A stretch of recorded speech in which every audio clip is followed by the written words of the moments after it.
কি হয়েছে না, আমাদের টিকিট হয়নি, যেটা ওয়েটিং ছিল সেটাও ক্যান্সেল হয়ে গেছে। আবার অনেকেই এরকম বলছে টিকিট কাটতে গেলে আবার সারা রাত জেগে স্টেশনে বসে থাকতে হয় নাকি, এজেন্ট ধরলেই তো হয়, তোমাদের এত টাকা, এজেন্ট ধরে টিকিট কেটে নাও। তো প্লিজ তাদেরকে আমি বলবো আমার সাথে কন্ট্যাক্ট করো, আমরা এক্সট্রা পে করতে রাজি, বলো এজেন্ট ধরিয়ে তোমরা প্লিজ করে দাও টিকিটটা। এখানে কেউ শখে 4-5 দিন ধরে বসে নেই।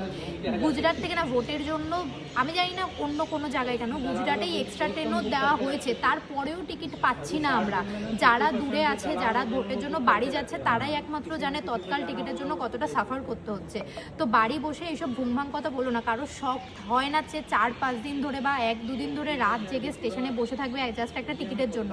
যদি এক্সট্রা পে করে এক্সট্রা টাকা দিয়ে এজেন্ট ধরে টিকিট হয়ে যেত, তাহলে আমরা এখন বাড়িতে ঘুমাতাম, আমরা মানে এসে স্টেশনে 2 দিন ধরে রাত জাগতাম না।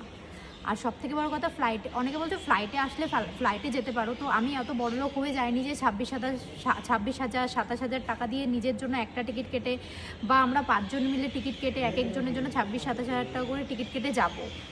তো আমরা চেষ্টা করছি তৎকালে যাতে টিকিট হয়ে যায়, আশা রাখছি তৎকালে টিকিট হবে। যারা বাড়িতে বসে আমাদের এসব বলছো না আমরা তো এক্সট্রা পে করে টিকিট করে নিতে পারি, তোমরা কেন করছো না, তো তাদেরকে বলছি বাড়িতে বসে অনেক কিছু মনে হয়, একবার দূরে এসে এরকম একটা টাইমে, এরকম ভোটের টাইমে বা ভ্যাকেশনের টাইমে টিকিট কেটে দেখো পাও কি পাও না, সেটাই আমার জাস্ট বলার আছে। তো অনেক কিছু অনেকে বলছে, তাই আমি জাস্ট একটা ভিডিও করে রিপ্লাই দিয়ে দিলাম। আমাদের শখ হয়নি যে আমরা রাত জেগে স্টেশনে এসে বসে থাকবো। যদি আমরা এজেন্ট এক্সট্রা টাকা দিয়ে টিকিট কাটতে পারতাম, তাহলে আমরা এক্সট্রা টাকা দিয়ে টিকিট অনেকক্ষণ আগেই কেটে ফেলতাম।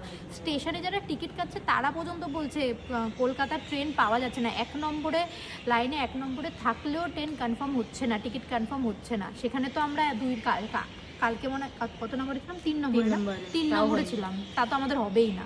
আজকে এবার দেখি, এখন 1-2-এ আছি, যদি হয়ে যায় ভগবানের আশীর্বাদে।